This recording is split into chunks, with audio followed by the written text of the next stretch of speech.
What is going on, everyone? It's March J8 here, bringing you guys the news in the flash. Let's get into it. Avenged Sevenfold has announced they are heading on a new North American tour with support from Breaking Benjamin and Bullet for My Valentine.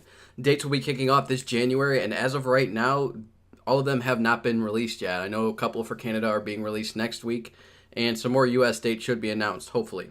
Check out the ones that have been announced down below.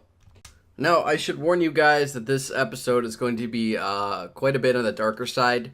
We start things off with, of course, Tom Petty, who has sadly passed away on October 2nd at the age of 66 after suffering a cardiac arrest at home in Malibu at around 11:40 p.m. Eastern Standard Time.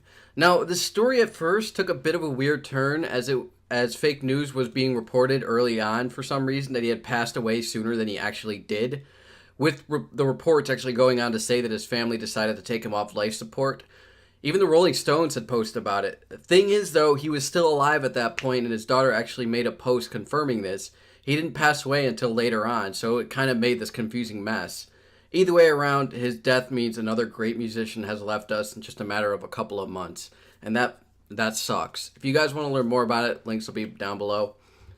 Marilyn Manson's team has released an update on the singer's condition after a stage prop fell on him during a New York show, which caused him to be rushed to the hospital. They said Marilyn is being forced to cancel several of his October dates on the forthcoming U.S. tour. On Saturday night, the legendary performer suffered an injury on stage towards the end of his set at NYC's Hammerstein Ballroom, causing him to cut the show short. He was treated for the injury at a local hospital and will be recuperating at home in Los Angeles. The shows from Boston October 2nd through Houston October 14th will be rescheduled for a later date. Manson hopes to return to the stage soon. More details on the upcoming shows to follow. Again, not much of an update on the actual injuries that he sustained, but at least we got something. Alright, for the final story that I wanted to talk about, and this is one of those stories I pandered all day about whether I should actually talk about it or not, simply because this one hit a little too close to home for me. It's one of the worst stories I've actually talked about on this show, and it's a bit personal, I'm not going to lie. When it's a bit personal for me, I find it harder for me to report on it. But ultimately, I decided that I needed to. So, on October 1st, country singer Jason Aldean was headlining at the Route 91 Harvest Festival when, around 10:08 p.m., a shooter opened fire from the 32nd floor of the Mandalay Bay Resort and Casino in Las Vegas.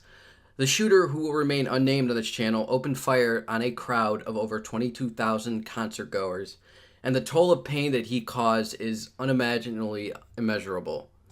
59 people are confirmed dead, including an off-duty police officer, and 527 people are injured. Now, when police finally found the shooter, they found that he had already died, most likely due to his own hand, so that's, I guess, a little bit of a silver lining, if you want to call it. But I can't tell you how tragic this story is. Hearing the stories about the concertgoers running for their lives while others are trying to help those who are injured, watching the video of the gunfire going off and the people not realizing what it was until after Jason Aldean had rushed off the stage. It's just horrifying. Now, there is a ton of information to go around about this whole situation, and I'll leave several links down below if you guys want to check those out. And at that, I think I'm going to end this episode. Thank you all for joining me. I will see you all in the next one. Mars out.